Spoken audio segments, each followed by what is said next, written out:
Vamos dando inicio.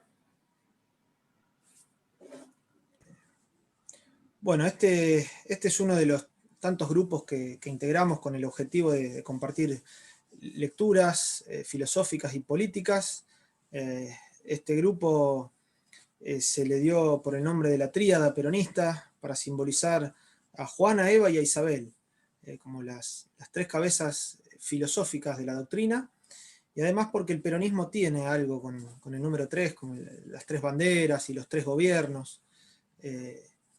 Y bueno, pareció un nombre indicado para abordar esta cuestión.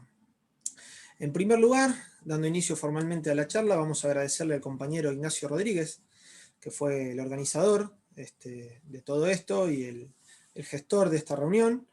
Lamentablemente Ignacio sufrió una pérdida y no nos puede acompañar el día de hoy, pero bueno, estamos acá para cubrirlo y representarlo como corresponde. Nos acompaña hoy el doctor Marcelo Gullo, es doctor en Ciencia Política por la Universidad de El Salvador, licenciado en Ciencia Política por la Universidad Nacional de Rosario, graduado en Estudios Internacionales por la Escuela Diplomática de Madrid, magíster en Relaciones Internacionales por l'Institut d'études internationales du développement de la Université de Genève, asesor en materia de Relaciones Internacionales de la Federación Latinoamericana de Trabajadores de la Educación y la Cultura, pesquisador associado do Instituto de Estudos Estratégicos da Universidade Federal Fluminense, profesor de la Maestría en Estrategia y Geopolítica de la Escuela Superior de Guerra, profesor de la Universidad Nacional de Lanús, asesor de la Comisión de Relaciones Exteriores de la Cámara de Diputados de la República Argentina y flamante presidente del Partido Principios y Valores en la provincia de Santa Fe. ¿Me olvidé de algo? Sí, se olvidó de algo. ¿Qué? Se olvidó de lo más importante, que el que está hablando es un compañero peronista. Por supuesto. Tiene toda la razón. Fundamentalmente eso, se entiende, es para mí mi mayor orgullo, se entiende, mi mayor orgullo, porque para nosotros el peronismo es un sentimiento que se hace razón, o una razón que se hace sentimiento. Nunca hay que olvidarse de eso. Es un sentimiento que se hace razón porque uno puede llegar, ¿no es cierto?, sentimentalmente al peronismo porque la patria es un sentimiento. Y entonces el dolor de las injusticias, el dolor de una patria esclava, lo pueden convertir a uno en peronista, pero ese sentimiento necesita complementarse con la razón, ¿está? Entonces, porque la patria es un sentimiento, ¿no es cierto? Uno puede llegar al peronismo por el sentimiento, un sentimiento que se hace razón después, pero también, ¿no es cierto? Uno puede llegar al peronismo por la razón, ¿está? Por la razón, porque no proveniendo de familias peronistas, no proveniendo, se entiende, no teniendo determinadas sensibilidades, ¿está? La razón del hombre hace que también el hombre observe las injusticias individuales, las injusticias sociales y la injusticia que sufre una patria esclava y que por lo tanto, por la razón llega a comprender que justamente, que es el tema de nuestra charla, el peronismo representó el movimiento nacional de liberación de la Argentina, ¿no es cierto? Pero también esa razón, a la larga siempre se convierte en sentimiento, a la larga siempre se convierte en sentimiento. Por eso el peronismo es una razón que se hace sentimiento o un sentimiento que se hace razón. Hay razón y sentimiento y razón. Nuestra razón, nuestra filosofía, nuestro pensamiento, es el pensamiento formado a través del tiempo por Juan Domingo Perón, ¿no es cierto? Y por Eva Perón, por Evita y por la compañera Isabel, en donde tenemos, ¿no es cierto?, ustedes esto ya por supuesto lo saben, seguramente estarán en estas lecturas, un par de columnas vertebrales de ese pensamiento, ¿no es cierto?, que es la comunidad organizada más los grandes discursos de Perón, el discurso del 12 de octubre de 1900, ¿no es cierto?, 47, el discurso de los pueblos del mundo en la década del 70, la comunidad organizada, doctrina peronista, ¿no es cierto?, y conducción política. Los discursos de la compañera Evita ¿no es cierto?, a partir del año 46, hasta su fallecimiento, y por supuesto los discursos de Isabel Perón, que son discursos extraordinarios, pero desconocidos por la mayoría de los jóvenes argentinos, diría yo, desconocidos por la mayoría de los argentinos. Y sin embargo, esos discursos que han sido menospreciados son de un valor doctrinario gigantesco, y muchos de ellos de un valor profético gigantesco, como aquel discurso donde Isabel Perón decía: compañeros, no se equivoquen, no vienen por mí, vienen por las chimeneas de Perón, vienen para destruir las chimeneas de Perón.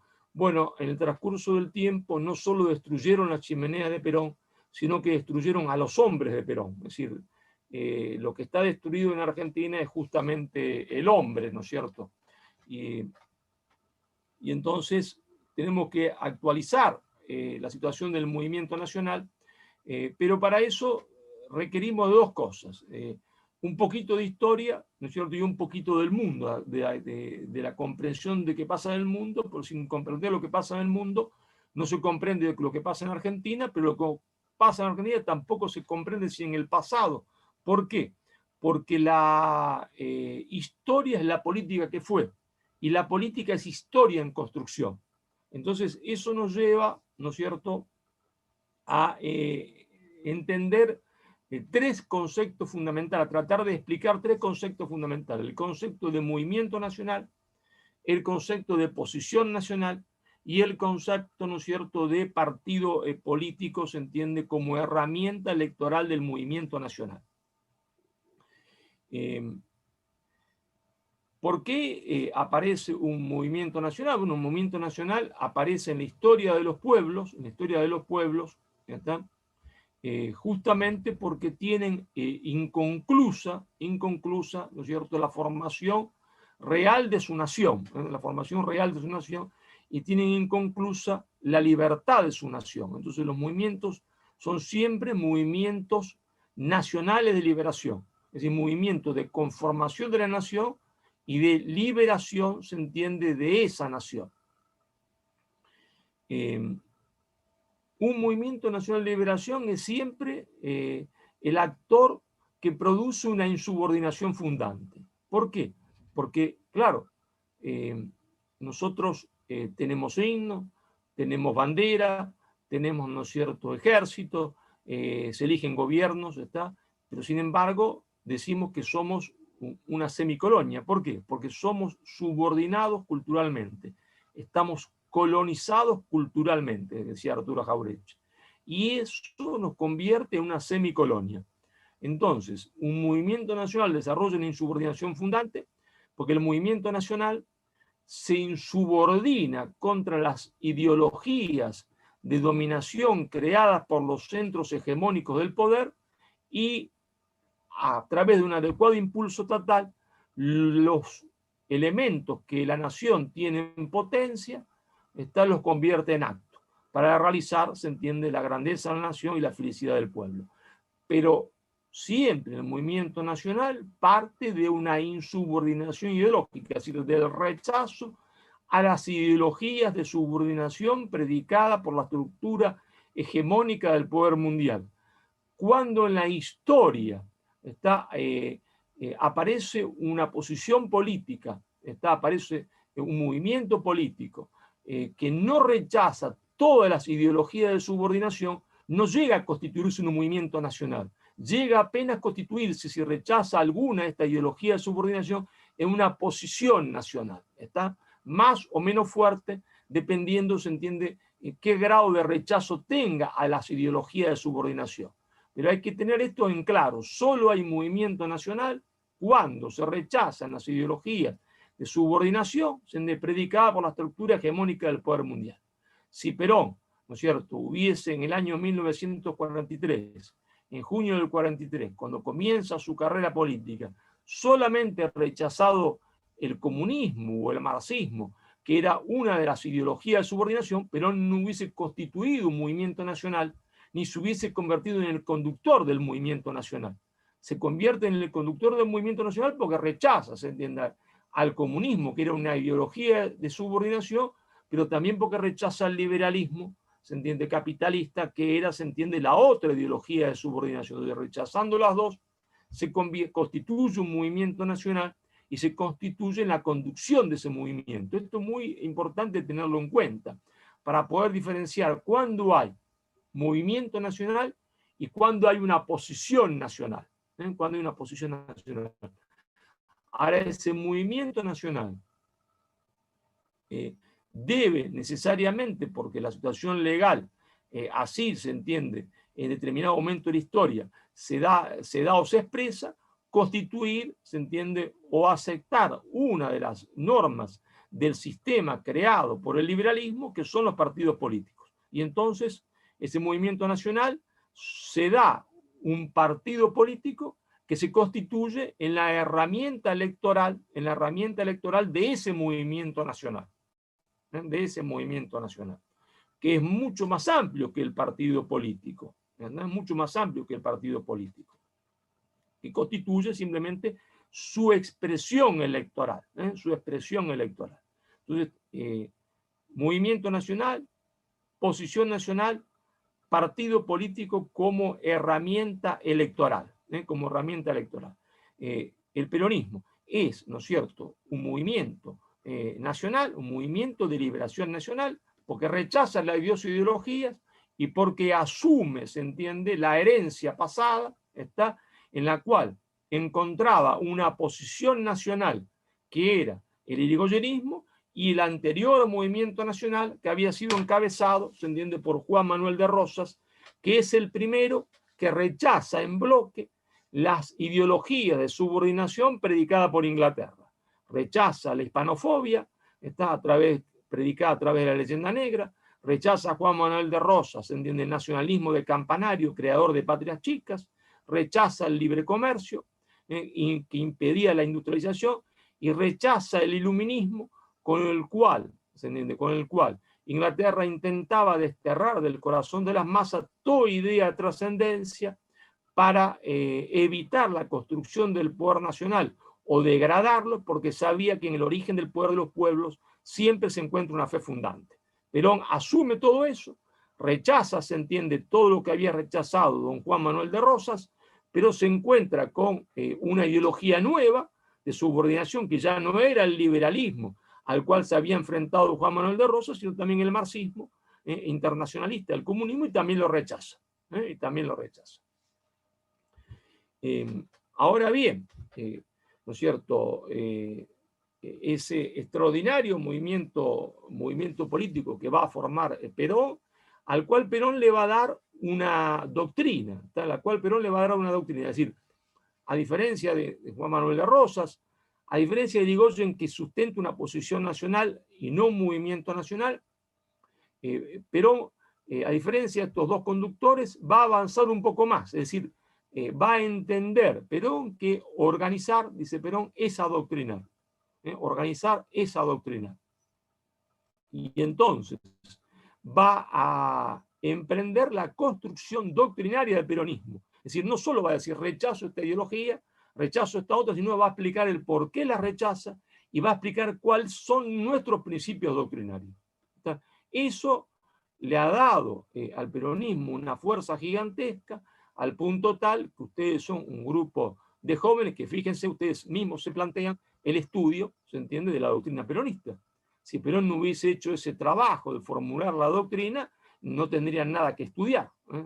Pero justamente, como Perón se toma ese trabajo de darle al movimiento nacional por primera vez un cuerpo doctrinario, el cuerpo doctrinario, que sería el alma del movimiento nacional, subsiste a la muerte física de Perón. ¿Se entiende esto? Sí, el alma del movimiento es la doctrina. Perón era el cuerpo. Muerto Perón, subsiste, el alma es inmortal. Subsiste, se entiende, el alma, que es la doctrina. Ahora bien, ¿qué es lo que nos ha pasado en estos últimos años? Y acá, para mí, la mayor preocupación de todas, ¿entienden? Para entender qué es lo que nos ha pasado, ahora no recurrimos a la historia, o recurrimos a la historia, pero a la historia de la política internacional. al análisis del escenario internacional en los últimos, se entiende, 40 años, más o menos, 30 y pico de años. Y entonces nos vamos a situar, en el año 1989, Navidad de 1989, se produce un hecho que conmueve al mundo, que es la caída del muro de Berlín, y poco después, la disolución de la Unión Soviética, Es decir, y con ellos la aparente desaparición de una de las ideologías, que había sido una de las ideologías de dominación de los pueblos, podemos decir que la estructura hegemónica del poder mundial tenía dos brazos, un brazo derecho que era el capitalismo liberal y un brazo izquierdo que era, ¿no es cierto?, el marxismo-comunismo, el comunismo internacional. Y en el año 89 esto desaparece, ¿no es cierto? Y ahí, desapareciendo la Unión Soviética, vamos a encontrar que comienza una ofensiva gigantesca de la estructura hegemónica del poder mundial, del establishment mundial contra los pueblos del mundo. Una ofensiva gigantesca.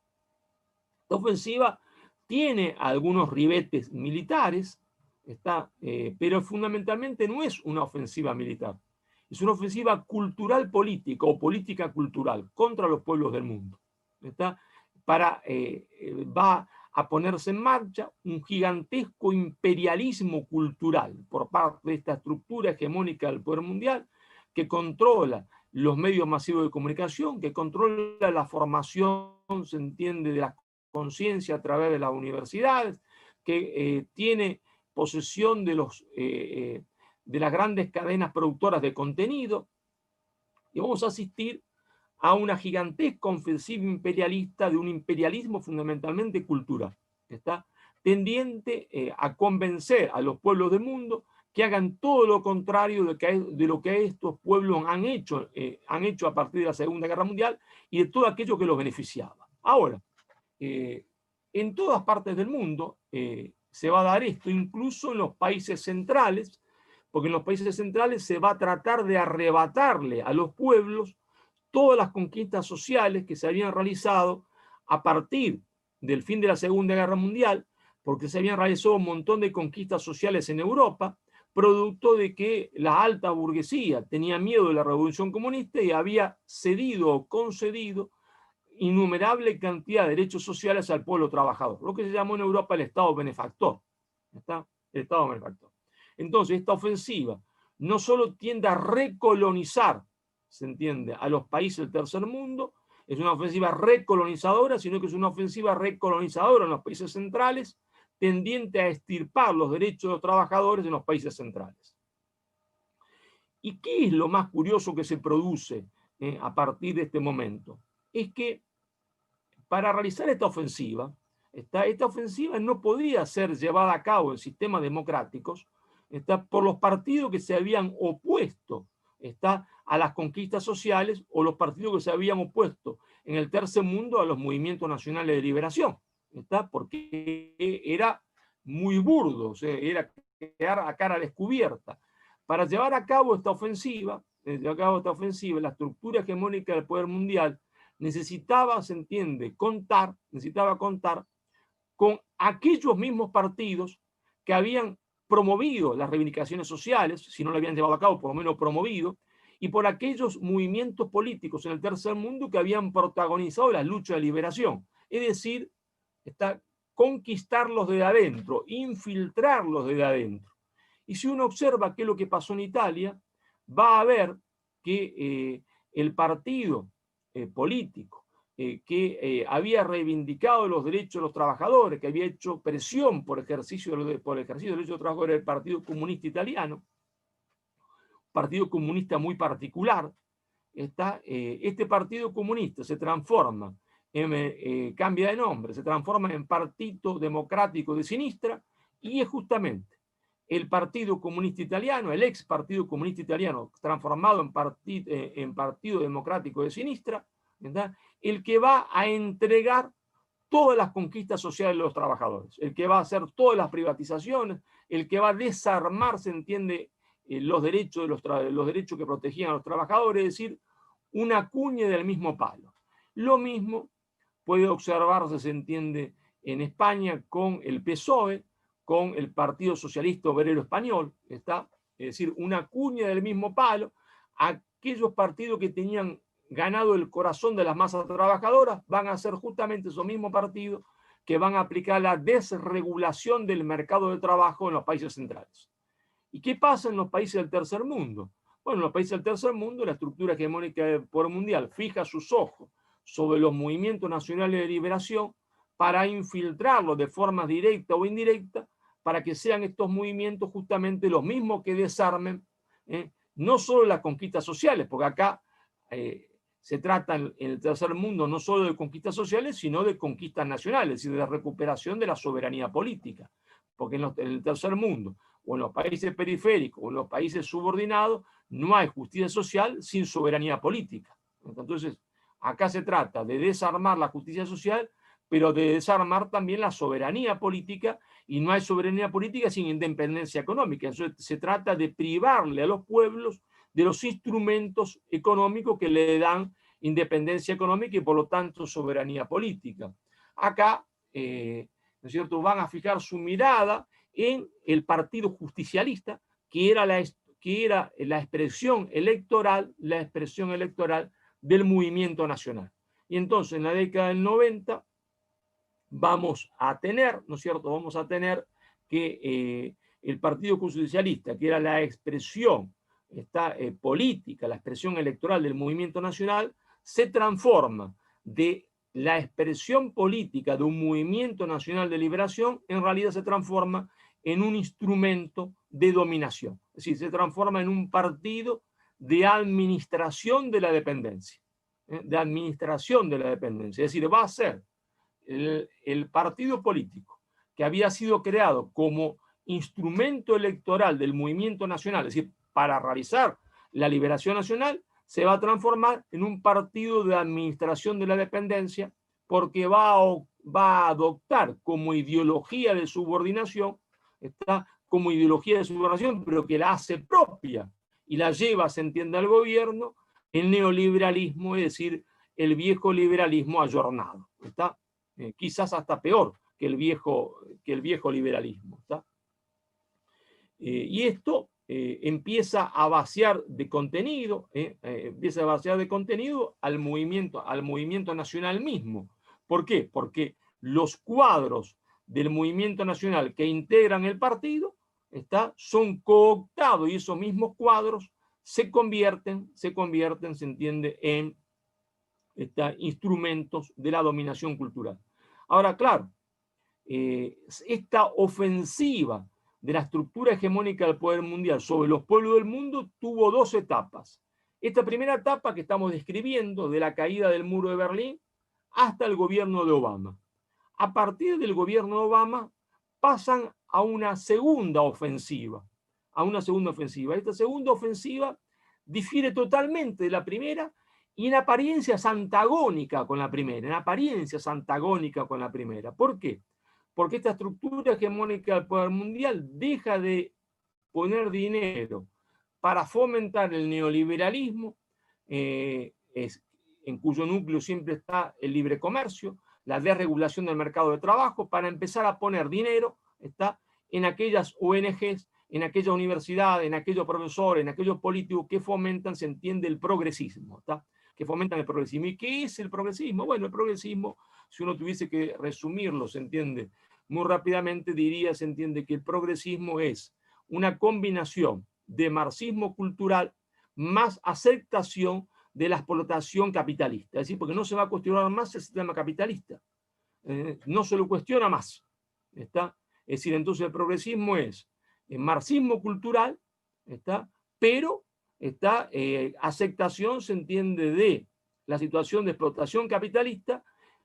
Y en el caso nuestro, que somos un país periférico, como el caso de toda Hispanoamérica, sin negación de la situación colonial. Es decir, no se va a negar más la situación semicolonial, no se va a partir más del razonamiento de que somos un país semicolonial, ¿está? Y que por lo tanto la democracia es una democracia colonial. Entonces, el progresismo, entonces, en nuestro caso particular, es la suma de marxismo cultural, más aceptación de la explotación capitalista, más aceptación de la situación semicolonial. Es decir, uno podría decir sin temor a exagerar que este progresismo es al marxismo lo mismo que el paco o la cocaína, porque tiene todos los defectos del marxismo sin ninguna de las virtudes. Ya no combate más contra la explotación capitalista y ni tampoco tiene sentido heroico de la vida y de la existencia. ¿Y esto qué hizo? Esto hizo que este instrumento electoral, que era el Partido Justicialista, que en la década del 90 se convierte en instrumento porque toma como ideología de subordinación, pero la hace propia, al neoliberalismo. A partir del 2000 comienza un proceso paulatino y muy lento de ósmosis con el progresismo, toma el progresismo como ideología propia y entonces se termina de completar el proceso por el cual se entiende el partido, que era el instrumento electoral del movimiento nacional, se transforma definitivamente en un partido de administración de la dependencia, pero con un agravante, que si en la década del 90 los cuadros dirigentes del antiguo partido que expresaba la liberación nacional se habían transformado en administradores de la dependencia, sin afectar al grueso de la masa de militantes a partir de la década del 2000, en un proceso paulatino, los militantes se convierten de militantes políticos en puestistas. ¿Y qué quiero decir cuando digo puestistas? Que aceptan esa situación, en la esperanza de tener, se entiende, un cargo político o para mantener un cargo político. Entonces, en la esperanza de mantener un cargo político, o para mantener el cargo político, no se atreven a denunciar la situación, se entiende, que vive, se entiende, la herramienta electoral y que afecta, se entiende, al movimiento nacional, porque deja al movimiento nacional sin expresión electoral. Es decir, el movimiento nacional queda sin expresión electoral. Y estos militantes, transformados en puestistas, ¿no es cierto?, no se atreven a denunciar, se entiende, esa situación. Bueno, esa es la situación hoy, ¿no es cierto?, del movimiento nacional. No sabemos, porque nadie puede hacer futurología, cómo va a evolucionar esa situación, cómo va a evolucionar la situación y qué posibilidades hay de evolución. Lo que podemos decir, se entiende a ciencia cierta, ¿qué es? Bueno, podemos decir a ciencia cierta que si la historia es la política que fue, la política es historia en construcción. Lo que podemos decir es que no están las cartas definitivamente echadas, pues nosotros podemos construir la historia. ¿Y cómo podemos hacer historia? Bueno, nosotros podemos hacer historia como han hecho los pueblos siempre, haciendo política. Es decir, que hoy la situación es esta. ¿Podemos cambiarla? Claro que podemos cambiarla haciendo política, porque la política es historia en construcción. Podemos cambiar, se entiende, la situación histórica, pero eso requiere, se entiende, que se haga política para cambiar la historia y no para, se entiende, un puesto que está en el Estado o un puesto, se entiende, en una estructura partidaria o un puesto, se entiende, en los órganos ejecutivo o legislativo. Requiere, se entiende, un grupo de compañeros dispuestos a hacer política para cambiar la historia y no, se entiende, para conseguir un puesto. Existirá un núcleo suficiente de compañeros dispuestos a cambiar la historia y no solo a luchar por un cargo político. Bueno, ese es, entiende, lo que nosotros vamos a observar en los próximos meses, en los próximos años. Si todavía queda, se entiende, en Argentina suficiente cantidad de patriotas para cambiar la historia. Yo creo que sí, y por eso, se entiende, voy a participar y voy a hacer política, porque creo que todavía existen jóvenes como ustedes dispuestos a cambiar la historia, se entiende, a militar para cambiar la historia y no simplemente a militar para convertirse, se entiende, en poseedores de un puesto, sea en el poder legislativo, sea en el poder ejecutivo, sea como asesor de cualquiera que participe en estos poderes. Yo acá termino brevemente para que ustedes después hagan las preguntas que quieran, ¿no?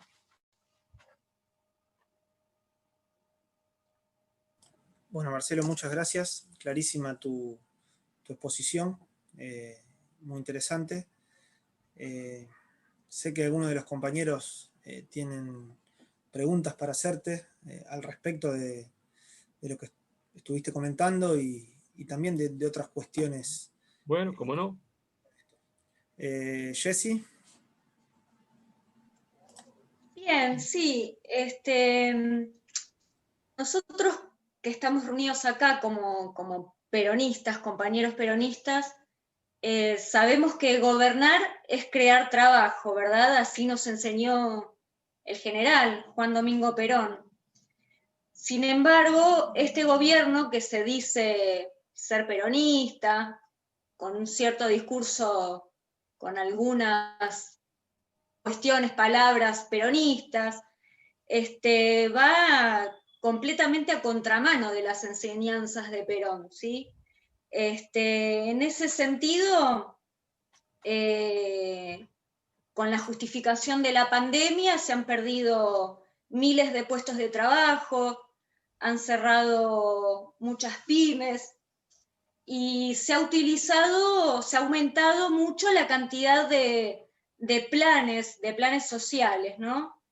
La pregunta sería, Marcelo, ¿qué tipos de cambios políticos y culturales se necesitan para que cada uno de los argentinos tenga un puesto de trabajo digno que por lo menos produzca aquello que consume, ¿no? Para sentirse digno también? ¿Qué cambios serían necesarios? Bueno, yo primero quisiera aclarar un punto para mí, como yo veo, ¿se entiende? Yo creo que este no es un gobierno peronista, sino que es un gobierno antiperonista. ¿Está? Es un gobierno antiperonista. Es decir, lo que estamos viviendo es un proceso de resignificación del peronismo. ¿Qué quiere decir de resignificación? Quiere decir que yo tomo, ¿se entiende?, una imagen, ¿está? Una imagen, sea la imagen de Perón, sea la imagen de Evita, sea la imagen de Arturo Jauretche, sea la imagen de Scalabrini Ortiz, pongo una imagen y le hago decir a la imagen todo lo contrario de lo que Perón pensó, de lo que Evita pensó, de lo que Jauretche pensó, de lo que Scalabrini pensó, explicaron, dijeron y escribieron. ¿Está? Es decir, es un proceso de resignificación, ¿está? Un proceso de resignificación del peronismo que lo vacía, se entiende, de su contenido doctrinario, manteniendo las formas. Es decir, es como si alguien está que odiase al Club Boca Juniors, se hace de la presidencia del Club Boca Juniors. ¿Está? Se hace la presidencia del Club Boca Juniors porque ser presidente del club le permite, se entiende, un montón, se entiende, de privilegios, ¿está? Un montón de privilegios. Entonces se hace de la presidencia del club, pero no tiene ni el espíritu de Boca, detesta a Boca, ¿está? Y los jugadores que él incorpora y pone también lo detestan a Boca. Es decir, tienen la camiseta, pero en el contenido expresan otra cosa, ¿está? Y eso es lo que ha confundido hoy, se entiende, al movimiento nacional y confundido al pueblo peronista, porque el pueblo peronista no sale de su asombro de ver, se entiende, al equipo en la cancha, está con el director técnico y los jugadores, está, y el presidente del club, está, y no sale de su asombro porque no puede todavía entender, y no puede entender porque no hay nadie con coraje para explicárselo, que tenga los cojones suficientes para decirlo, está, que esas personas no son peronistas, sino que son antiperonistas disfrazados de peronistas, ¿verdad? Entonces, este gobierno no tiene nada que ver con el peronismo, es la negación más absoluta, se entiende, es la etapa superior, se entiende, del gorilismo, ¿está? Porque en nombre de Perón y de Evita, se entiende, se hace antiperonismo. Eso es la etapa superior del gorilismo, más perfecta del gorilismo. Ahora, dicho esto, digamos, para responder a tu pregunta, la realidad es que a nosotros nos sobran recursos materiales, ¿está? A nosotros nos sobran recursos materiales, ¿está?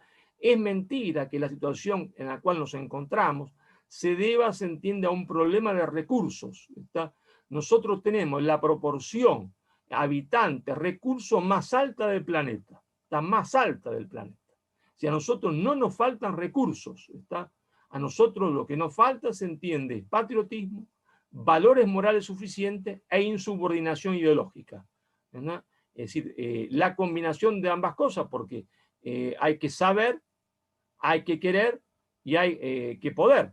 Y nosotros nos fallan, se entiende, las tres cosas. Entonces, nosotros no tenemos un problema económico, nosotros tenemos un problema de subordinación ideológica, está, de destrucción material de la clase política argentina, está, y fundamentalmente de aquellos que se han quedado con el instrumento electoral del movimiento nacional. ¿Está? Entonces, eso hace, se entiende, que evidentemente la Argentina se convierta en una fábrica de pobres, pero se convierte en una fábrica de pobres, ¿está? Porque esto es una cuestión querida por el poder mundial. El poder mundial quiere que sea así y lo lamentable es que no es un partido que históricamente representó al poder mundial, sino el partido que había sido la expresión del Movimiento Nacional de Liberación, el que también acepta esto. Porque los subsidios solo pueden ser concebibles en la doctrina peronista en una situación de trágica, de emergencia. Claro, si viene, se entiende, a Ignacio allá en Mar del Plata, lo agarra, se entiende, un tsunami, y se lleva todo, se entiende, la casa, el parque, se entiende, los bosques Peralta Ramos, se lleva toda la ciudad de Mar del Plata, bueno, evidentemente tenemos que ir con un subsidio para reconstruir la ciudad, porque la gente está a la intemperie, está desnuda. ¿Qué vamos a hacer? Vamos a decirle, vaya usted a trabajar, si no puede, no tiene más ni casa, ni trabajo, ni terreno, ni nada. Entonces, claro, que hay que dar un subsidio fuertísimo durante qué cantidad de tiempo, pero eso es una situación especial de emergencia. Nosotros lo que tenemos que crear es trabajo, no subsidio, porque el trabajo dignifica a la persona y el subsidio, se entiende, le quita su dignidad. ¿No? Por eso decía Perón, no puede haber argentino que por lo menos no produzca lo que consume, porque lo afecta a él, también afecta a la nación, pero lo afecta a él, le quita su propia dignidad, ¿está? Porque su hijo ve que es un vago, ¿está? Que no hace nada. Entonces uno tiene que crear trabajo, y si no puede crear trabajo real, tiene que crear trabajo artificial. Si no hay trabajo real, tiene que crear trabajo artificial. ¿Está? ¿Cómo se crea trabajo artificial? Bueno, supongamos que yo no puedo crear trabajo, ¿está? Bueno, tengo que crear un trabajo artificial. Digo, mire, usted va a recibir este dinero, pero en compensación por esto tiene que ir a pintar una escuela. Entonces va y pinta la escuela. Y ya la pinté la escuela de blanco, muy bien, está fenómeno. El mes que viene la va a pintar, se entiende, de verde. Píntela de verde. Píntela de verde. Ya terminé de pintarla de verde. Bueno, ahora se entiende, vamos a plantar arbolitos, se entiende, alrededor de toda la escuela y usted tiene que regarlos. ¿Está? Entonces, pero el hombre se realiza en ese trabajo, porque la escuela se mantiene limpia, la escuela se mantiene, se entiende, siempre pintada, los árboles crecen, los niños ven, se entiende que hay sombra. ¿Está? Después, entonces, la persona se realiza en el trabajo, ¿está? Aunque sea un trabajo artificial, que yo se lo creo artificialmente, pero él tiene un trabajo, se siente realizado, sabe que algo ha hecho. ¿Está? Cuando yo no hago esto, lo que en el fondo hago, y lo hago a propósito, y acuso a toda la dirigencia llamada peronista, falsamente peronista, de hacerlo a propósito, porque así le quitan la dignidad, y una vez que uno le quita la dignidad a una persona, esa persona pierde el respeto de sus hijos, pierde el respeto de sus hermanos, pierde el respeto de su esposa, o al revés, se entiende, la esposa del esposo, o como sea, se entiende, ¿no? Y entonces se convierte, se entiende, en una persona fácilmente, se entiende, dominable, fácilmente dominable. Entonces, nosotros nos sobran recursos materiales. Vamos a poner un ejemplo de por qué digo esto y cómo se entiende rápidamente sería solucionable en un pequeño ejemplo. Por ejemplo, en la provincia de Santa Fe, cómo podríamos aplicar esto. Por ejemplo, en la provincia de Santa Fe, los puertos más importantes de la Argentina, que se desarrollan al norte y al sur de la ciudad de Rosario, donde se embarca la gran mayoría, se entiende, de la exportación argentina de productos primarios, esos puertos no pagan ingresos brutos. No pagan ingresos brutos. Si yo mañana con Ignacio me mudo a Mar del Plata y nos ponemos un kiosquito, ¿se entiende?, para vender golosinas, antes de saber si obtenemos ganancia o no, el Estado nos cobra ingresos brutos. Sin embargo, estas compañías multinacionales que ganan millones y millones de dólares están exentas de ingresos brutos. ¿Está? Los cálculos están hechos. Si le cobrásemos, como a todo cristiano, el 2% de ingresos brutos, ¿está?, en 4 años podríamos construir todas, en tan solo 4 años, todas las casas que se necesitarían para que cada santafesino tenga un lugar decente donde vivir. Donde vivir.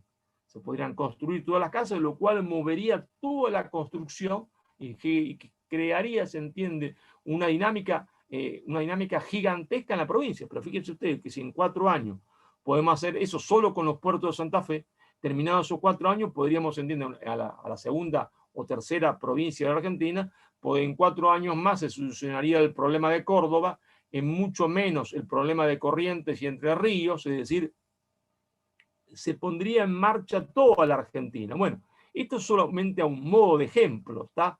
También podríamos tomar otro ejemplo, aunque no están hechos los cálculos, de qué pasaría si le cobráramos una retención como Dios manda, está, como le cobra Ghana a las compañías mineras que están saqueando los minerales argentinos en la cordillera de los Andes.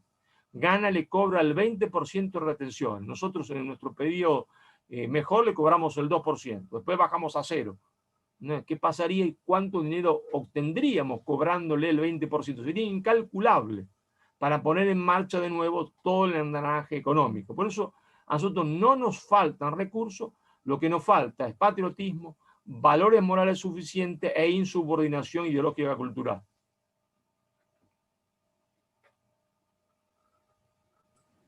Bueno, muchísimas gracias, Marcelo.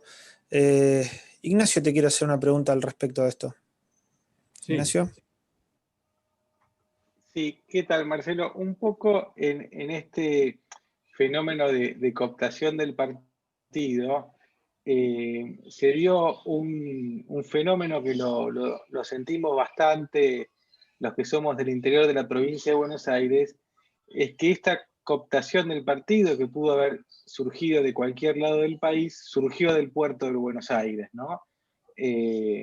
En el momento que el PJ Capital fue a internas, allá en el 2003, Scioli había sido el candidato de unidad para ser jefe de gobierno y no terminamos de contar los votos y se fue de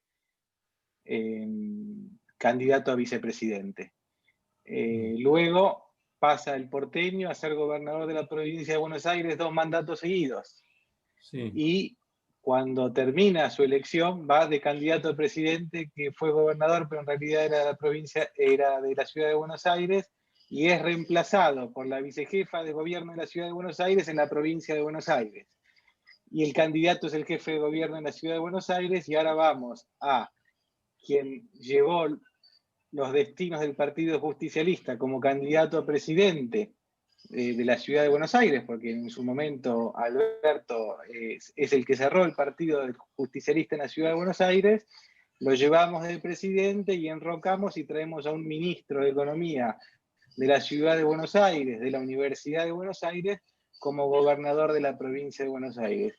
Y tenemos con la pandemia, ¿no? Este ejemplo de que se juntan esas 3 cabezas porteñas y deciden por todo el país, pero también por el interior de la provincia de Buenos Aires, que es un país. ¿Podemos realmente ir hacia una reestructuración sin empezar a reconfigurar el sistema de representación que tenemos actualmente para que el interior pueda dar también su voz, sus planes? Porque la verdad, acá en Mar del Plata y en la región donde estoy, sobran las cosas para hacer de trabajo, ¿no? Lo que falta es que nos den un poco de pelota. No sé cómo lo ves vos. Bueno, que en un momento determinado esas cosas va a haber que discutirlas sin ningún lugar a dudas. Está la historia de la Argentina, la historia de la imposición de los hombres del puerto o de los aporteñados, ¿está? Los hombres del puerto o los aporteñados, está sobre el resto de la Argentina, porque hay muchos hombres que no eran porteños que se aporteñaron, ¿está? y que por lo tanto es la historia de la imposición de los hombres del puerto y de los aporteñados sobre el resto de la Argentina. Eso incluye a la provincia de Buenos Aires, ¿no es cierto? Pero nada podríamos hacer sin la recuperación doctrinaria del peronismo. Es decir, si nosotros no podríamos intentar ninguna reforma, sería absurdo y hasta diría que sería contraproducente, porque saldrían de todo intento de reforma males mayores, si nosotros no realizamos primero una insubordinación ideológica, si no rechazamos al progresismo y rechazamos al neoliberalismo, si no rechazamos al neoliberalismo y al progresismo al mismo tiempo. Hoy, y hay que decirlo con todas las letras, los diputados que son pseudo peronistas en la Cámara de Diputados de la Nación, y la mayoría de los senadores, espero que no sean la mayoría, pero creo que lo va a ser, representan la más completa subordinación ideológica. Por eso se entiende, apoyan el aborto. El trabajo del Contrainfo ha sido un trabajo espectacular, ha demostrado palmariamente que todo el dinero viene de Inglaterra, todo el dinero viene de Inglaterra. Acá no se trata de una cuestión ni siquiera religiosa, puede uno no creer en nada, se trata de una cuestión geopolítica. El aborto en Argentina parte de la planificación del poder británico, en el caso específico de la Argentina, para despoblarnos de forma absoluta, porque no se entiende sino en política el que pone la plata pone la idea, por algo pone la plata, ¿no es cierto? ¿No? Nadie financia nada si no tiene una idea detrás. Y el trabajo de Contrainfo, que es el mejor trabajo que se ha realizado en Argentina, demuestra científicamente cómo el señor que se llama ministro de Educación, ministro de Salud de la Argentina, y en realidad es el ministro de la Muerte, es un subvencionado de los intereses británicos, es un subvencionado de Gran Bretaña. Por eso se abraza con el embajador británico, que es el nuevo, se entiende, Braden de la Argentina, el nuevo, se entiende, virrey de la Argentina. Porque a ellos no les importa la cuestión geopolítica. Para ellos vale más la cuestión ideológica que la cuestión geopolítica. Mientras que Inglaterra ha emprendido el rearme de su armada más importante, se entiende, después, se entiende, de la, diría yo, de terminada la Segunda Guerra Mundial. Un rearme que son más o menos, se calcula, de entre 20.000 y 30.000 millones de dólares que van a invertir, y después más, se entiende, el 5% del presupuesto. Es un rearme descomunal, descomunal, que evidentemente no es para que Inglaterra o Gran Bretaña se pelee contra China, ¿no? Ni contra Rusia, eso sería absurdo. Los que tienen armamento nuclear no se pelean entre ellos. Los que tienen armamento nuclear se pelean con los estúpidos del mundo que no lo tienen, porque se abusan de los otros. ¿Y de quién se va a abusar Inglaterra? ¿Contra quién puede pelearse Inglaterra? No se va a pelear contra Australia, ¿no? No se va a pelear contra Nueva Zelanda. ¿Y qué está en disputa por parte de Inglaterra? ¿Cuál es su problema, se entiende, de apropiación del territorio? ¿De quién intenta apropiarse del territorio? ¿De quién? Que yo sepa, de Brasil no. Que yo sepa, México no, sino que intenta apropiarse de nuestro territorio. Por eso mantiene ocupada Malvinas, pero en realidad, cuando decimos Malvinas, estamos diciendo que vamos a pelearlo por la Antártida, que son 1 millón y pico de kilómetros cuadrados, es decir, casi 2 millones de kilómetros cuadrados con agua, más de 3, que es la última tierra virgen del mundo. Y Inglaterra piensa que ese va a ser el pasaporte para la historia, que se va a salvar con eso como quien agarra un billete de lotería. Y bueno, mientras que eso acontece, mientras que Inglaterra, se entiende, prepara esto, la Argentina, se entiende, alegremente, este gobierno antiperonista va a aprobar, se entiende, el aborto, que está comprobado, exista Dios o no exista, que a partir, se entiende, del establecimiento disminuye la población. No porque sea obligatorio, es estúpido decir eso, sino simplemente porque hay una superestructura cultural que aprovecha esa circunstancia para que cuando, se entiende, acontece una situación difícil, se aconseje no paliarla, se aconseje directamente que se aborte. Y el Estado no prevé ningún acompañamiento necesario, no fomenta nada, no le dice nada. No le dice, mire, usted quédese tranquila, la mujer, si usted quiere lo puede tener, pero vamos a cuidarla de forma absoluta, va a tener todos los privilegios, nada, todo lo contrario. Y eso ya se comprobó, ya está hecho. está en otra parte del mundo. Entonces, hoy tenemos una ofensiva particular sobre nosotros, sobre todo en realidad Hispanoamérica o Iberoamérica, que tiene, por un lado, el aborto, y por otro lado está la prédica del fundamentalismo indigenista, que en realidad es un supremacismo indigenista, balcanizador, fragmentador, pero lo que pasa es que, claro, en la política no hay complot, lo que hay es planificación estratégica. Los poderes planifican a 20, 30 o 40 años. Entonces, ahora, planifican esta medida del aborto, no pasa nada, que sea tranquilo muchachos que no pasa nada, pasa como pasó en todos lados, la población se cae de forma absoluta, al punto tal, ¿está? Que por eso es un marxismo cultural, pero fomentado por la oligarquía financiera mundial, que lo utiliza, ¿está? Que en el año 1936, ¿está? Estas políticas habían sido adoptadas por la Unión Soviética. Y en el 36 la dirigencia soviética dice, esto que hemos hecho, siguiendo el marxismo, esto que hemos hecho de que la gente no se case más, de que no tengan hijos, del aborto legal y gratuito para todos, es un desastre. La Unión Soviética se está quedando despoblada y revirtieron todas, se entiende, las leyes que habían dado, porque el país se estaba quedando sin gente. El país se estaba quedando sin gente. Y entonces dijeron, cuando nos quedamos sin gente, nos quedamos sin poder, sobre todo para países que se da el caso, como era la Unión Soviética y Argentina, que son en cierta forma gigantescos, y si bien la Unión Soviética, la actual Rusia, tiene mucha más población que nosotros, en comparación de la superficie que tiene el mismo problema que nosotros, es decir, escasa población para semejante territorio. ¿Está? Entonces en el año 36 los tipos dijeron, se acabó esto, porque esto ha sido una estupidez, nos estamos suicidando. Y lo hicieron desde una postura religiosa. No, eran ateos. ¿Está? Lo hicieron de una postura geopolítica. ¿Está? Del conocimiento de la realidad geopolítica real. Es decir, nos estamos suicidando, terminemos con esto. Y ahí volvieron, se instauró el matrimonio de nuevo, porque de la revolución hasta el 36 no había más matrimonios, se habían anulado los matrimonios. ¿Está? ¿Cómo funcionaba la cosa? Bueno, un camarada podía tener relaciones con una camarada y la camarada no podía negarse, tampoco el camarada podía negarse si la camarada quería. Si se tenía un hijo iba a una especie de guardería común, si la mujer no quería tenerlo, iba a esta guardería común, salvo que quisiese tenerlo, donde se criaba solo y se convertía en una bestia salvaje. No había casas, a propósito se hacía vivir a la gente en departamento conviviendo todos juntos. ¿Está? Y el 36 dijeron, se acabó esto, vuelve el matrimonio. No podemos llamarle, se entiende, matrimonio cristiano, no, lo vamos a llamar matrimonio socialista, pero en realidad era igualito que el otro.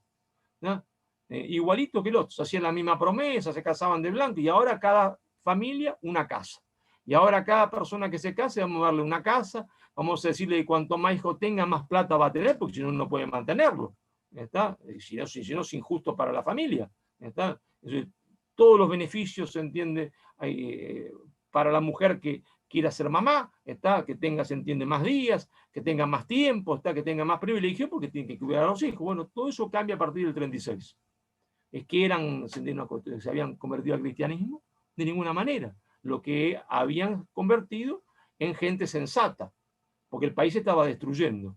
Entonces, la primera ofensiva es esta del aborto, ¿está? Y esto no tiene que ver con los gustos ni con las opiniones. ¿Está? A mí me gusta que esta ventana que está a mi derecha, es decir, que la abro, y que entre aire fresco. Pero si van a entrar, se entiende, vampiros, está mejor que yo la cierre, aunque a mí me guste dormir con la ventana abierta. Está mejor que yo la cierre. ¿Está? No tiene nada que ver con mis gustos, con lo que a mí me guste. ¿Está? Tengo que protegerse, entiende, lo que están adentro, y tengo que cerrar la ventana. Y la otra ofensiva es esta que decía del fundamentalismo indigenista balcanizador, que, como repito, no hay teoría del complot, eso es una estupidez, sino que hay programación estratégica del poder. Se va a introducir en todas las reformas constitucionales que van a aparecer primero en Chile, después en el Perú y después en Argentina, inevitablemente, el tema, se entiende, de que hay varias naciones dentro de la nación, lo que llaman el Estado plurinacional. Entonces, y eso la gente va a decir, bueno, ¿qué problema hay? Ninguno, se va a aprobar alegremente. Lo que no saben, porque no estudian, es el antecedente yugoslavo, donde ya está determinado, se entiende, por Naciones Unidas, el derecho internacional, que cuando un Estado reconoce que tiene varias naciones adentro de su propio Estado, pierde lo que se llama el derecho a la integridad territorial. Es decir, cualquiera de esas naciones, en un momento determinado de la historia, puede pedir, se entiende, separarse del Estado. ¿Está? Y los otros estados del mundo pueden reconocerlo. Si uno no ha hecho esa bestialidad, si alguien quiere reconocerlo, uno le dice, no, momentito, usted no puede reconocer nada porque prima mi derecho a la integridad territorial. Así que no puede inmiscuirse y reconocerlo. Y esa es la segunda jugada de ajedrez que se prepara. Ya han montado esta primera jugada de ajedrez, que es del aborto, ¿está? Van a tener éxito posiblemente, ¿está? Y ahora están montando una segunda jugada de ajedrez magistral, por otra parte, de parte de ellos, ¿está? Que va a conducirnos a ¿qué? A que primero seamos un territorio despoblado y después a la fragmentación territorial. ¿Y por qué? Bueno, por muy sencillo, porque nadie sea malvado, ni yo acuso de malvado a nadie. La política internacional es así, me parece bien lo que hacen ellos, me parece mal que nosotros no nos demos cuenta, porque el poder siempre quiere charlar con un conjunto de enanos y no con un gigante, o no con un grandote. Cuanto más enanitos, mejor. Y si esos enanitos están despoblados, mejor todavía. Bueno, ¿es culpa de ellos o culpa nuestra? Culpa nuestra, porque no nos damos cuenta de la jugada, ¿no? Entonces hay que darse cuenta. Uno va a jugar al ajedrez, tiene que saber qué es lo que está pensando el otro, cómo quiere ganarme la partida dentro de 4 o 5 movimientos, no en este movimiento. Este movimiento en sí mismo no quiere decir nada. Muevo un peón. ¿Y qué quiere decir que mueve el peón? Nada. Tengo que entender cuál es la estrategia del otro que va a llevarme a jaque mate para poder contrarrestarla. ¿No? Bueno, eso es lo que no hay en Argentina. No hay pensamiento estratégico. El último hombre que tuvo pensamiento estratégico en Argentina se llamó Juan Domingo Perón. Y de ahí, ya, se murió el pensamiento estratégico. ¿Está? Perón ya lo había dicho, en 73. ¿Está? Vienen por nuestros recursos naturales y nos quieren un espacio vacío. Por eso Perón ordena a la delegación argentina en la conferencia de Bucarest, que era la primera conferencia mundial sobre población, donde Kissinger se había propuesto instaurar, se entiende, el aborto a nivel mundial. Perón se propuso boicotear esa reunión, torcerle el brazo a Kissinger e impedir eso, y lo logró. ¿Está? La delegación argentina fue la primera, por orden de Perón, en oponerse. Nadie quería abrir la boca, porque la Unión Soviética estaba de acuerdo con los Estados Unidos. ¿Está? Entonces los países que giraban en torno, los países árabes que eran no alineados, porque giraban en torno a la Unión Soviética, porque tenían muchos compromisos con la Unión Soviética, no se atrevían a abrir la boca, ni aún los países musulmanes se atrevían a abrir la boca, hasta que la delegación argentina, un discurso magistral que preparó Perón, se entiende, dice, señor, nosotros nos oponemos a esto por esto, y acusa a Kissinger directamente, y ahí está todo el resto de la delegación del tercer mundo acompañan a la Argentina. Y Perón vence a Kissinger. Y hoy, lo que ha pasado es que por la traición de esos muchachos que están en la Cámara de Diputados, pseudo peronistas, que no tienen nada que ver con el peronismo, Kissinger ha derrotado a Perón. Excelente, Marcelo. Te quería agregar sobre el tema de la conferencia de Bucarest. La otra vez estuve investigando que en esa conferencia mundial que organiza las Naciones Unidas en Rumania en el 74, las delegaciones de cada país envían dentro de sus representantes al embajador que cada uno tenía en las Naciones Unidas. Y en ese momento el representante de los Estados Unidos era John Rockefeller III. Y el embajador argentino ante Naciones Unidas era Carlos Ortiz de Rosas, el tataranieto de Juan Manuel. Entonces, ¿qué simbolismo a nivel soberanía oponer el apellido Rosas al apellido Rockefeller? Que Rockefeller había sido en la década del 60 el principal propulsor y financiador del aborto en el mundo. ¿Está?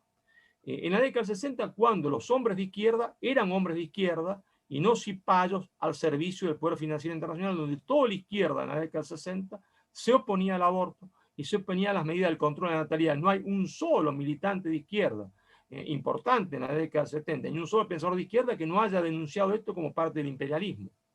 Lo que pasa es que ahora son progresistas y viven de los subsidios, se entiende, que reciben justamente de los mayores capitalistas asesinos de la tierra. Ellos viven de eso. Por eso no me merecen ningún respeto. ¿Está? Bueno, el compañero Emiliano tiene una pregunta al respecto de lo que estabas comentando. Bueno, buenas noches, compañeros. Un saludo ahí a todos los compañeros de la tríada, un gusto. Y bueno, mi consulta para Marcelo, siguiendo un poco el orden político internacional. Quizás un poco una consulta más específica, sobre todo en la cuestión de el papel que tiene los Estados Unidos acá en la región, en Sudamérica. Bueno, como seguramente está al tanto, Estados Unidos tenía firmado, o no firmado, sino un preacuerdo con Brasil para una inversión multimillonaria en su aparato militar industrial. Obviamente con la anuencia de Trump, obviamente esto no sé, parece que no va a seguir en tanto se ratifique la victoria de Biden, pero bueno, yo quería consultar si le parece factible que ese acuerdo siga en pie, lo cual generaría un desequilibrio militar casi irreversible en la región, sobre todo para nosotros, ¿no? Teniendo en cuenta que se trata de una inversión de casi 100.000 millones de dólares, en principio con el Comando Sur de los Estados Unidos, y si Argentina bueno, está a tiempo, si se quiere, de recuperar la vocación de construcción del poder soberano para poder, de alguna manera, contrarrestar la política que está llevando adelante Brasil. Solo eso. Bueno, vamos por parte y cucharada, ¿no es cierto? Es decir, el desbalance de poder desde el punto de vista militar y de defensa es ya existente. Es ya existente. No hay un solo gobierno, desde Raúl Alfonsín hasta, ¿se entiende?, este gobierno, que haya tenido una política de defensa en Argentina. Esa es la verdad de la milanesa. Todos los políticos, todos sin excepción alguna, llevaron a cabo una política de desmantelamiento, se entiende, del aparato industrial militar de la Argentina. De hecho, se entiende, no quedó una sola fábrica de nada militar en Argentina. De hecho, nosotros no tenemos ejército más que para, ni siquiera lo tenemos para desfile, ya, ¿está? Porque es insignificante, ¿está? Y tampoco se llevó a cabo, ¿está?, habiendo tenido tiempo suficiente, una política de readoctrinamiento del ejército para convertirlo en un ejército nacional. Es decir, se lo desmanteló, ¿está? No se lo convirtió en un ejército nacional, porque los profesores de historia siguieron siendo los profesores liberales de siempre, ¿está? Y lo único que se le puso, se entiende, fue ideología de género, que causó más rechazo todavía en la institución. Es decir, la Argentina hoy no tiene ninguna capacidad de defenderse de nadie, no de Brasil. No tiene capacidad de defenderse de Bolivia. El ejército boliviano, si quisiese, felizmente, gracias a Dios, no tiene ningún interés, podría avanzar tranquilamente, se entiende, a Jujuy, a Salta, a Santiago del Estero, y recién podríamos detenerlo en Córdoba, ¿está? Esa es la verdad. Así que eso es una situación que hay que entenderla. Es así, es así. ¿Es irreversible? Sí, es irreversible, en tanto y en cuanto uno no comience la reconstrucción del poder nacional. Pero la reconstrucción del poder nacional no comienza por la defensa, la reconstrucción del poder nacional comienza por la cuestión cultural. Si lo reconstruyésemos nuestro poder cultural, es decir, lo que quiere decir reconstruir nuestra moral nacional y reconstruir los valores, porque lo que está destruido es el hombre, entonces en ese camino de reconstruir al hombre, reconstruir, se entiende, la moral, y reconstruir la cultura, entonces podríamos reconstruir después la defensa. Pero que tenga Brasil 100.000 más, 200.000 más, da igual, porque si Brasil quisiese, mañana toma Buenos Aires desfilando, ¿está? Nada podría impedírselo. No podemos impedir siquiera un avance que no se va a dar, porque Bolivia no tiene ningún interés, gracias a Dios. No podríamos ni siquiera impedir un avance de Bolivia sobre la ciudad de Córdoba. Así que nosotros estamos en estado de indefección absoluta.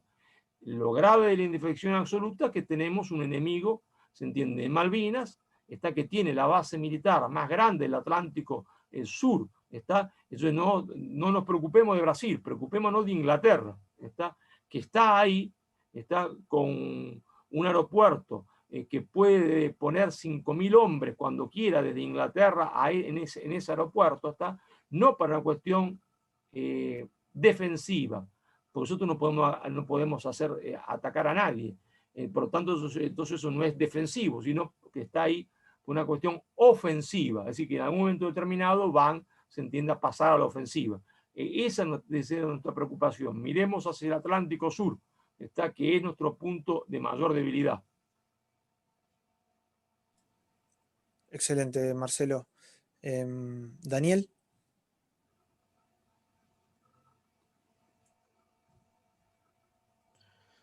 Sí, doctor Gullo, quería hacer una pregunta en referencia a lo hablado recién sobre, bueno, la infiltración del movimiento y lo que ha sucedido con el país desde entonces hasta hoy. Y quería mencionar particularmente o hacer foco en las nuevas generaciones, Sí. que muchos tienen el hábito de informarse con contenido breve y de escasa argumentación, y esto se ve claramente en las redes sociales, como Sí. sabrá. Claro. Entonces mi pregunta es cómo deberíamos articular nuestro discurso hacia ellos y hacia todos los compatriotas que no están familiarizados con las cuestiones de fondo, como puede ser, por ejemplo, la oligarquía internacional, financiera, y todas estas cuestiones que van deteriorando nuestra soberanía y nuestro estilo de vida. ¿Cómo podríamos articular nuestro discurso para llegar hacia ellos? Bueno, justamente el cómo es un problema de ustedes. Ustedes tienen que inventar el cómo. ¿Está? Yo, se entiende, le hago estas explicaciones largas, se entiende, y están los libros de Perón, y ustedes tienen que inventar el cómo. ¿Está? El cómo es problema de ustedes. ¿Está? Lo tienen que inventar ustedes, porque ustedes son, se entiende, la generación joven. Yo soy un dinosaurio. Entonces ustedes tienen que inventar el cómo. ¿Está? Ustedes tienen que inventar el cómo. O sea, entonces, a eso tiene que dedicarse ustedes, ¿está? En compañeros como el que habla y en otros compañeros muy valiosos, como por ejemplo el compañero César Trejo y otros, ustedes van a encontrarse, entiende, un manantial doctrinario, pero el cómo llevarlo eso a las generaciones más jóvenes que no están acostumbradas a leer, que apenas leen un tuit, está, que ven algo 3 minutos y ya se entiende, se les agarra dolor de cabeza. Ese es el problema de ustedes, porque ustedes son esa generación, ustedes están en contacto ahí, así que el cómo, la metodología, tienen que inventarlo ustedes. La metodología tienen que inventarlo ustedes, ¿no? Que son los que conocen esa franja de edad, lo que conocen ese medio, es decir, son ustedes los que están en el terreno. Y como son ustedes los que están en el terreno, ustedes tienen que inventar esa metodología. ¿A la cual va a ser? No sé. Espero que la inventen propio, para bien de todos. Muchas gracias. Por favor. Marcelo, quería tener la oportunidad de traerte un poquito de nuevo a la realidad de nuestra provincia. Sí. Hace un tiempo usted dio una charla con gente en las parejas. Creo que lamentablemente Sí. esa charla no quedó grabada, si no me equivoco. No quedó grabada. Había sido interesantísimo cuando comentó el tema de la producción con valor agregado. Claro. Hoy en día vivimos en una provincia sojera que se dedica a cultivar soja y a exportarla a través de los puertos, y exporta principalmente materia prima. Usted había dado 2 ejemplos muy interesantes. Uno, cómo la Argentina logró en la región de Cuyo transformar cientos de viñedos, dejar de exportar uva o vino a granel y transformarlo en un producto de gama alta, con gran valor agregado y mucho trabajo argentino, que se posicione incluso en el mundo como un producto de renombre. Y que en el caso de la provincia de Santa Fe, podíamos hacer lo mismo con nuestra cuenca lechera. Dio también el ejemplo de cómo Francia, Suiza o los Países Bajos, teniendo una producción tambera menor y una superficie mucho menor a la nuestra, logran producir 400 o 500 tipos de lácteos con denominación de origen que son exportados hacia todo el mundo. Y a nosotros no nos faltaría nada para poder producir algo similar. Si pudiera comentar nuevamente eso para que quede grabado, me encantaría escucharlo. Bueno, sí, pasa que esto requeriría una charla específicamente sobre eso. Pero digamos lo siguiente, ¿está? Nosotros, como usted bien recalcó que yo hice mi exposición, yo me pregunté, hasta el año 1989, prácticamente hasta la década del 90, nosotros teníamos uva, claro, la misma que tenemos ahora, ¿está? el sol en Mendoza era distinto que el que es ahora, no. El sol en Mendoza estaba ahí, la tierra está ahí, la misma tierra, el mismo sol, la misma uva. Sin embargo, nosotros tomábamos en Argentina un vino horrible, espantoso, ¿está? Al cual estábamos acostumbrados, por eso le poníamos soda, porque el vino era horrible, ¿está? Todos los vinos se vendían en Amajuana, y había 2 o 3 bodegas que hacían algún vino, pero que no era de una gran calidad. ¿Y qué exportábamos? El vino, es decir, lo exportábamos a granel. Era ese que después se lleva a otro lado, pero nosotros no creíamos que no podíamos hacer vinos de calidad. Creíamos que no podíamos hacer eso. Sin embargo, después de un tiempo logramos hacer vinos de calidad y competir, se entiende, en el mercado mundial. Lógicamente, uno no va a competir con Francia. Francia siempre tiene más prestigio. Uno tiene que hacer el mismo producto con la misma calidad y venderlo más barato, para que el tipo en la góndola diga, bueno, es más o menos la misma calidad, pero vale menos. Entonces el vino argentino, no vamos a pretender venderlo como los franceses, porque tienen mucho más años de historia, y bueno, faltan años para eso. Pero eso transformó, se entiende, una producción que nosotros no sabíamos que teníamos ni que podíamos vender. Pero cuando uno dice vino, también está diciendo que se vende una botella, ¿está?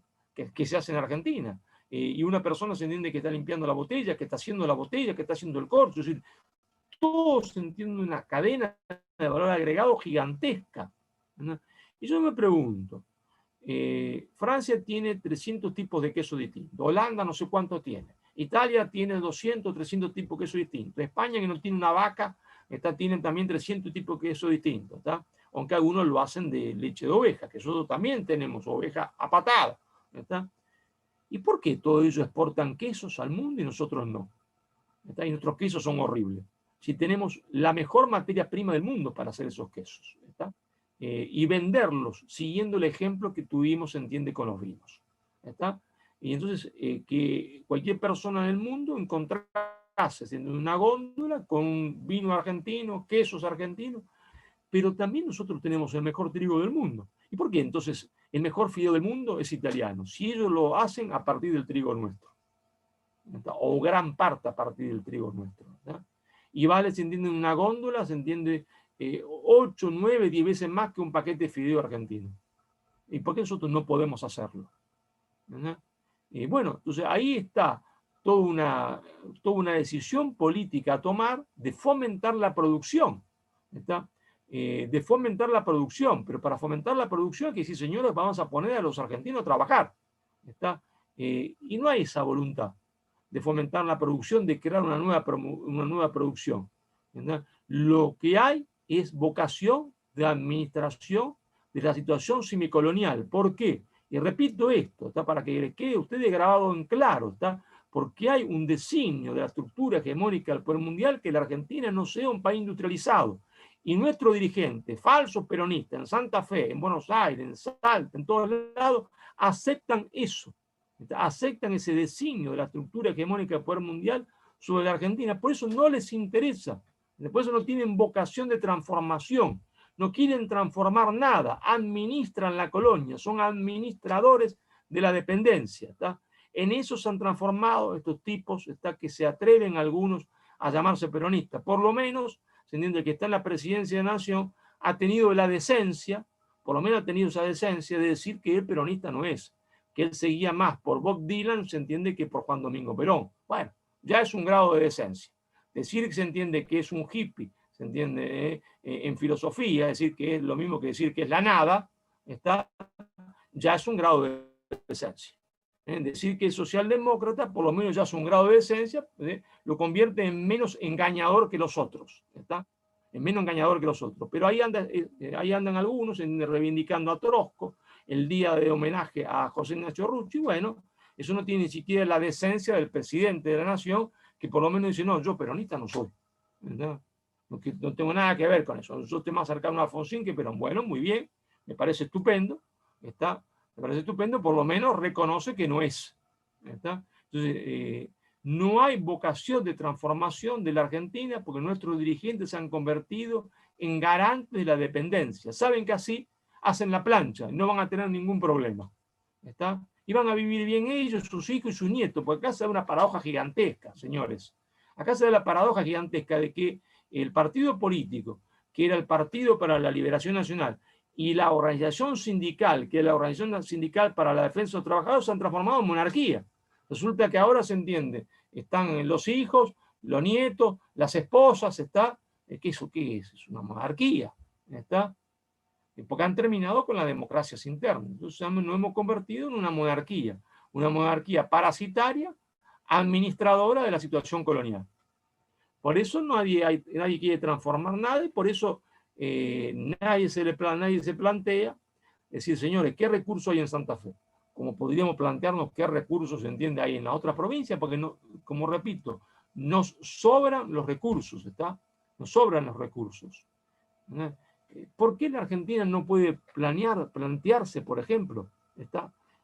Fíjese que uno dice esto y saldrían todos los diarios del mundo y de la Argentina a reírse de uno. ¿Por qué no podemos plantearnos hacer whisky? Hay que hacer whisky de nivel internacional.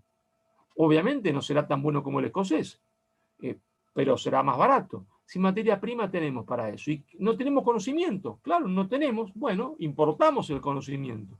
Importemos gente que sepa cómo se hace y comencemos a hacerlo acá. Ya hay, por ejemplo, unos muchachos que están haciendo gin en Argentina, de excelente calidad, pero sin ningún apoyo del Estado. Bueno, pero como digo, quesos, podemos decir gin, podemos decir whisky, ¿se entiende? Lo que a uno se le ocurriese imaginar, lo que a uno se le ocurriese imaginar. Y entonces habría miles de argentinos en el mundo vendiendo estos productos, ¿está? Ganando esos mercados, pero eso implica en botella, implica, se entiende, también hacer la cajita de cartón, implica también producir cartón. ¿Y el cartón se hace con qué? Con bagazo de caña de azúcar que está en Tucumán, entonces ya reactivaría también Tucumán.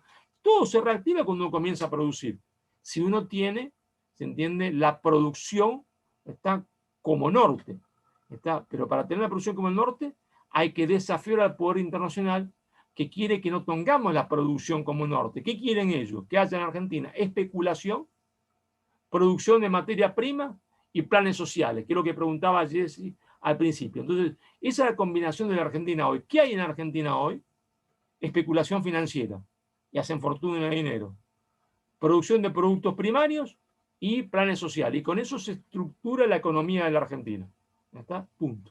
Y nadie quiere cambiar esa situación. Esa es la verdad. ¿Está? Bueno, Marcelo, te vamos a hacer una pregunta más y después ya damos paso al mensaje de cierre. Lisandro. Bueno, ¿qué tal, Marcelo?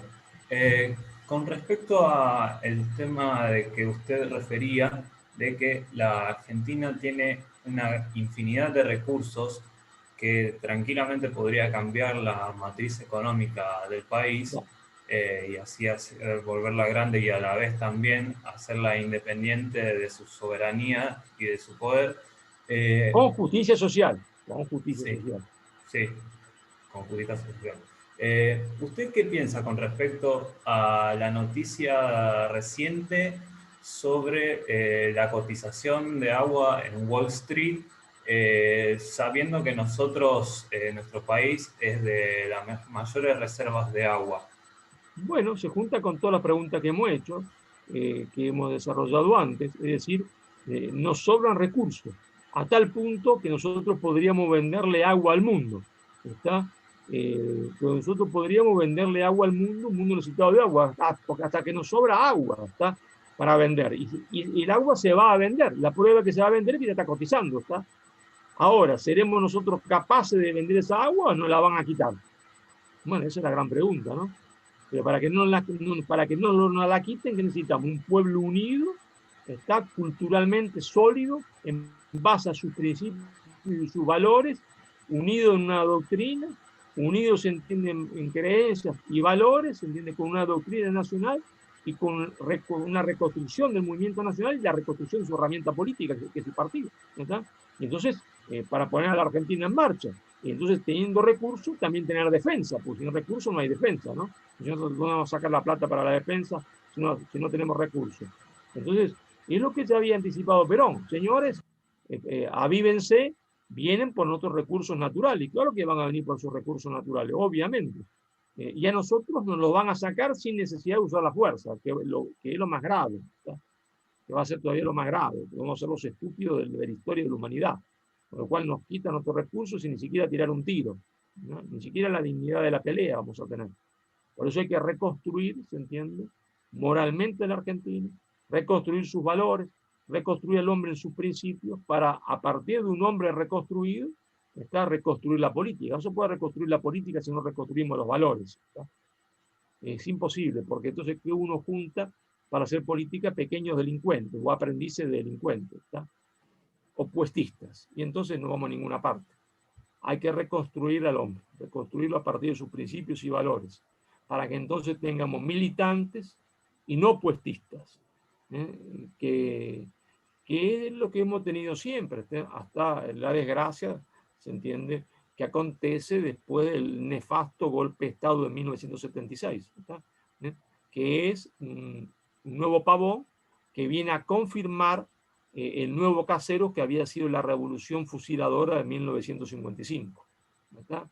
La revolución de 1955 quiebra al movimiento nacional, lo detiene históricamente, Perón logra revertir la situación volviendo, pero se entiende, no nos alcanza para más porque nos dan otro golpe de Estado en el 76, y de ahí en más, se entiende, el partido, que era la expresión de ese movimiento nacional, cuando llega la democracia se transforma en un partido de administración de la dependencia, porque en el fondo lo que se habían corrompido eran sus hombres. En el fondo lo que se habían corrompido. Y no me refiero a la corrupción material de robar dinero, ¿está? Sino corrompido moralmente, está corrompido culturalmente, subordinado culturalmente eran sus hombres. Y entonces hay que hacer todo el camino a la inversa. Hay que rechazar la subordinación ideológica, tirar por la borda el progresismo, tirar por la borda, se entiende, el neoliberalismo, rechazarlo a ambos al mismo tiempo, al neoliberalismo y al progresismo. Si nosotros no tiramos por la borda de nuestro barco, que es el movimiento nacional, al progresismo y al neoliberalismo, a los dos juntos al mismo tiempo, entonces no tendremos destino. Gracias, Marcelo. Muchísimas gracias. Por favor. Camila, podés proceder con el cierre.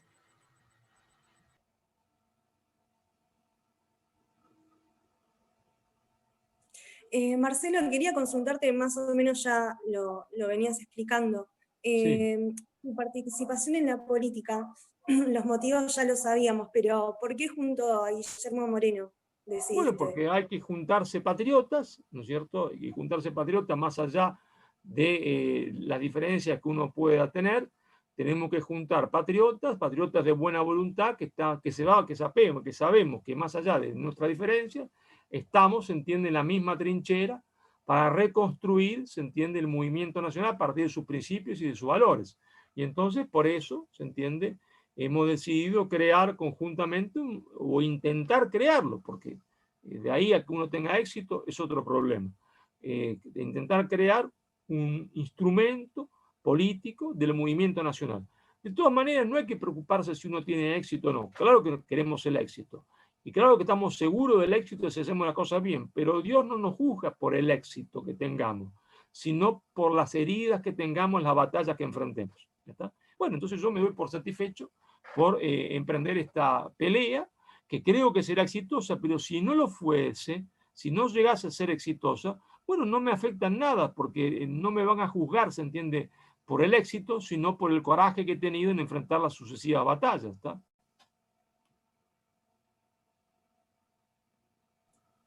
Bueno, gracias, Marcelo. Le agradecemos muchísimo por su presencia y por sus palabras. Ha sido de gran ilustración para todos nosotros. No sé si hay algo más que quiera agregar, si no, lo dejamos ir a cenar y a descansar. Bueno, sí, yo quiero agregar que quiero, se entiende, felicitarlos a ustedes por haber formado el grupo, por haber tomado la decisión de formarse en el pensamiento de Perón, y quiero, se entiende, motivarlos a que sigan adelante, ¿está? A que sigan adelante con la formación, leyendo, se entiende, a Perón, leyendo a Eva Perón, no dejándose engañar por falsos profetas, se entiende, que dicen, se entiende, ser peronistas, y piensan todo lo contrario de lo que pensaba Perón y Evita, sigan formándose en el pensamiento de Perón y de Evita, que entonces no se van a confundir nunca. No se olviden nunca que para nosotros los peronistas organizar quiere decir adoctrinar, y que para nosotros el pueblo El pueblo quiere decir la masa organizada, y organizar quiere decir adoctrinar, es decir, la masa adoctrinada. Y cuando se pierde la doctrina, el pueblo se vuelve a convertir en masa, es decir, todos nos volvemos a convertir en masa. Por eso el trabajo del adoctrinamiento es el trabajo más estratégico de todos, el más sufrido de todos, pero es el que corresponde hacer en estas circunstancias, y por eso yo los felicito y los motivo a que sigan en ese trabajo de adoctrinamiento, ¿está? Leyendo, se entiende, a Perón, leyendo a Evita, leyendo a los grandes maestros del pensamiento nacional, como fueron Fermín Chávez, Scalabrini Ortiz, el señor Arturo Jaureche, y bueno, eso, sigan adelante con eso, y después si hacen política o no, partidaria, con quien quieran ustedes, es un problema secundario si están formados doctrinariamente. Está en el pensamiento de Perón y de Eva Perón. Muchas gracias a ustedes.